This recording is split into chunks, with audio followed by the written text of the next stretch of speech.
APJ Abdul Kalam Kislay वर्ग 7 का lesson number 8। APJ Abdul Kalam बहुत ही ज़बरदस्त चैप्टर है। इसका हम पूरा कहानी समझेंगे, इसका ऑब्जेक्टिव, सब्जेक्टिव, पर्यायवाची शब्द, वाक्य मैंने ओवरऑल टोटल चीज़ को देखेंगे। अगर आपने पूरा देखा है तो पूरा क्लियर होगा, नहीं तो सिर्फ क्वेश्चन आंसर आपको चाहिए तो वीडियो को भगा करके क्वेश्चन आंसर देख लीजिए। लेकिन मेरा रिक्वेस्ट है कि वीडियो को पूरा देखिए ताकि हर एंगल से समझ में आए और एक भी चीज़ छूटे ना। एक बात और, अगर 1 से 7 तक आपने नहीं देखा है तो 1 से 7 तक नहीं देखा तो प्ले लिस्ट में जाके देखिए, सातों मौजूद है। और तो पार्ट 8 बचपन के दिन का लिखा है, बचपन के दिन। ये डॉक्टर एपीजे अब्दुल कलाम का है और उनका ये बायोग्राफी है, जीवन है। तो इसको पूरा देखेंगे तो आपको बहुत बढ़िया से समझ में आएगा। तो लिखा है मेरा जन्म तमिलनाडु में। अब यहाँ पर समझिए इनका जन्म कहाँ पर हुआ, तमिलनाडु में। तो रामेश्वरम कस्बे के एक मध्यम वर्गीय तमिल परिवार में हुआ था। मतलब कि मिडिल फैमिली को हम मध्यम वर्गीय बोलते हैं। तो तमिलनाडु के रामेश्वरम कस्बा में मिडिल फैमिली में इनका जन्म हुआ था। मेरे पिता जैनुल आबदीन। अब पूछेगा कि एपीजे अब्दुल कलाम के पिता का क्या नाम था, क्या कहेंगे, जैनुल आबदीन। की कोई बहुत अच्छी औपचारिक शिक्षा नहीं हुई थी, मतलब कोई ज़्यादा अच्छी शिक्षा नहीं थी, और ना ही वे बहुत धनी व्यक्ति थे और ना ही वे ज़्यादा अमीर थे। इसके बावजूद वे बुद्धिमान थे, उनमें उदारता की सच्ची भावना थी। मेरी माँ आशी अम्मा, यहाँ से उनको अम्मी और अब्बू का नाम क्लियर हो रहा। अब्बा का नाम है जैनुल आबदीन और अम्मी का नाम है आशी अम्मा। उनकी आदर्श जीवन सांगरी मन पत्नी थी। हम लोग अपने पुश्तैनी घर में रहते। पुश्तैनी घर बोले तो बाप दादाओं का घर, पुराना घर। रामेश्वरम के मस्जिद वाली गली में बना यह घर पक्का का और बड़ा था।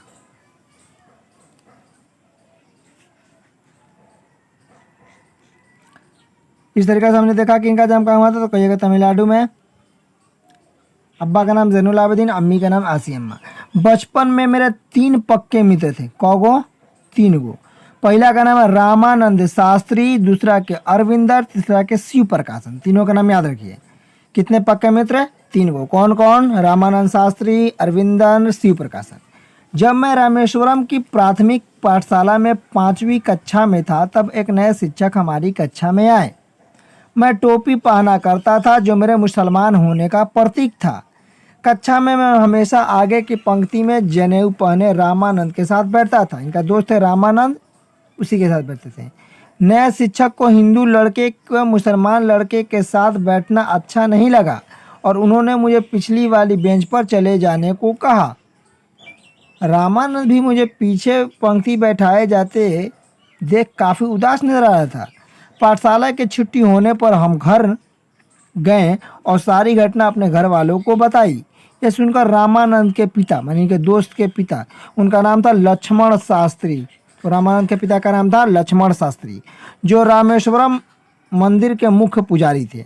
उन्होंने शिक्षक महोदय को बुलाया और कहा, इन निर्दोष बच्चों के दिमाग में इस प्रकार के सामाजिक असमानता और सांप्रदायिकता का विष नहीं घोलना चाहिए।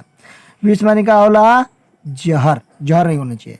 शिक्षक महोदय ने अपने किए हुए व्यापार पर न केवल दुख व्यक्त किया बल्कि लक्ष्मण शास्त्री के कड़े रुख एवं धर्मनिरपेक्षता में उनके विश्वास में शिक्षक में अंततः बदलाव आ गया और इस तरह से वह बदल गए। तो हमको नाम याद रखना चाहिए कि उनके दोस्त का नाम था रामानंद शास्त्री, उनके पिता का नाम था लक्ष्मण शास्त्री, जो मंदिर के मुख्य पुजारी थे। प्राथमिक पाठशाला में मेरे विज्ञान के शिक्षक शिव सुब्रमण्यम अय्यर कट्टर ब्राह्मण थे। शिव सुब्रमण्यम अय्यर जो कट्टर का थे, ब्राह्मण पंडित थे, लेकिन वे कुछ रूढ़िवाद के खिलाफ हो चले थे। मैं उनके साथ काफ़ी समय बिताते और वे कहा करते थे, कलाम, मैं तुम्हें ऐसा बनाना चाहता हूँ कि तुम बड़े शहरी लोगों के बीच एक उच्च शिक्षित व्यक्ति के रूप में पहचाने जाओ। एक दिन उन्होंने मुझे अपने घर पर खाने के लिए बुलाया।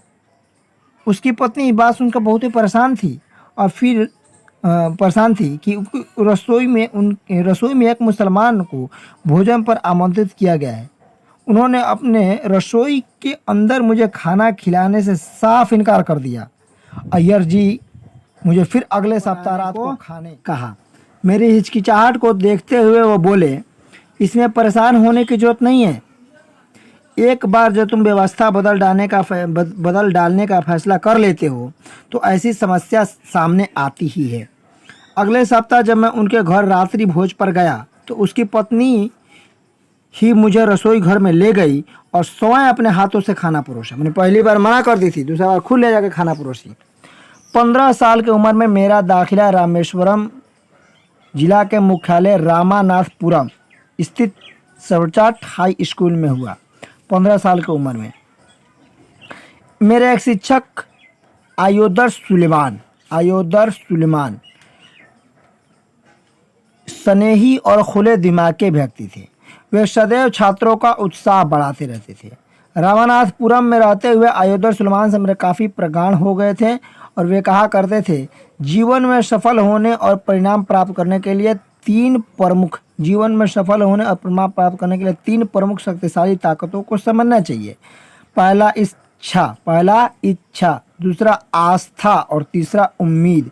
यानी कोई भी काम करना है, पहले उसकी इच्छा करो, आपको करना है, फिर उसमें आस्था लगाओ, मन लगाओ और साथ साथ उम्मीद भी रखो कि हाँ हम कर सकते हैं, आई कैन डू इट।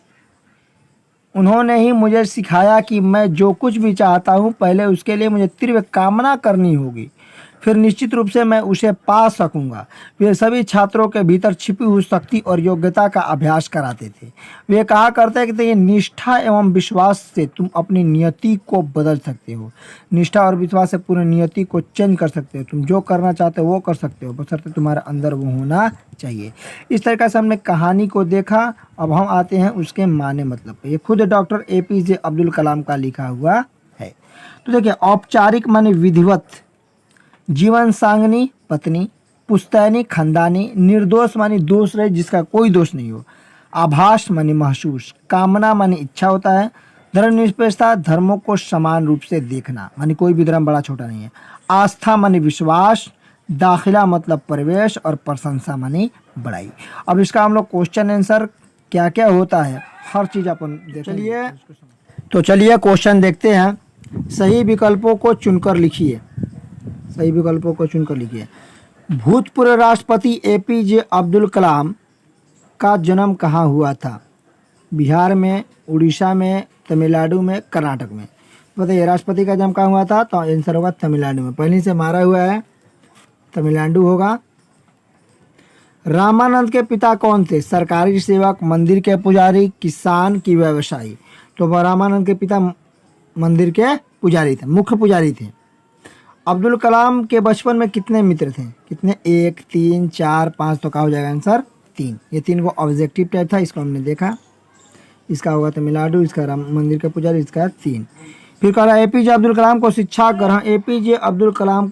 ग्रहण करने में किन किन कठिनाइयों का सामना करना पड़ा? Question number 1। इसको हम आंसर दिखाते हैं और लिखवाते भी है। रामानंद के पिता ने दोनों दोस्तों के प्रति भेदभाव करने वाले शिक्षक से क्या कहा और उसे उन्होंने क्यों कहा? ये ऐसा था। अब इसको हम क्वेश्चन से देखेंगे और साथ ही साथ में ये वाक्य बनाए भी देख लेंगे। जिससे कि वाक्य मान लीजिए बनाना अपने दिमाग से, गली का बनाएंगे। मेरी गली बड़ी है, क्या मैं इस गली में रहता हूँ? पाठशाला, वह मेरा पाठशाला, मैं इसको शिक्षक, वह मेरे शिक्षक। इच्छा, मैं किसी काम की इच्छा करता हूँ, तीव्र कामना करता हूँ। धनी का परिवाचित, सबका हम आपको लाइव दिखाते हैं और समझाते हैं इसका क्वेश्चन आंसर कहाँ है और कैसे होगा।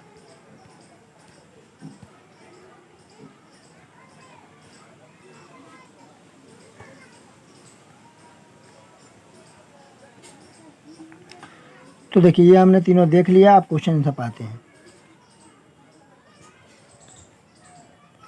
कह रहा है APJ अब्दुल कलाम को शिक्षा ग्रहण करने में किन किन कठिनाइयों का सामना करना पड़ा? तो लिख देंगे APJ अब्दुल कलाम को शिक्षा ग्रहण करने में निम्नलिखित कठिनाइयों का सामना करना पड़ा। निम्नलिखित माने नीचे लिखा हुआ, कौन कौन कठिनाई है हम देखते हैं। तो नंबर 1 में लिखा है, जब वे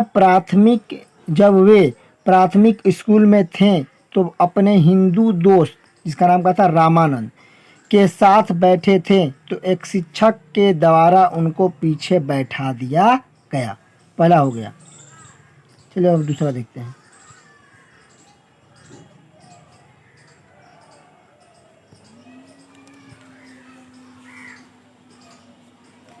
फिर क्या कह रहा?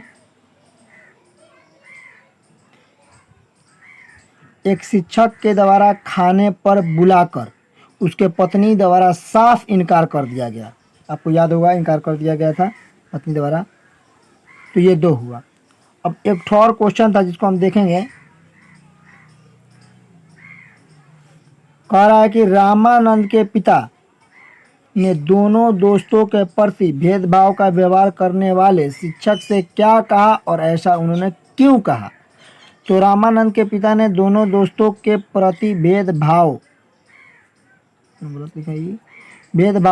का व्यवहार करने वाले शिक्षक से यह कहा कि आप इन निर्दोष बच्चों के दिमाग में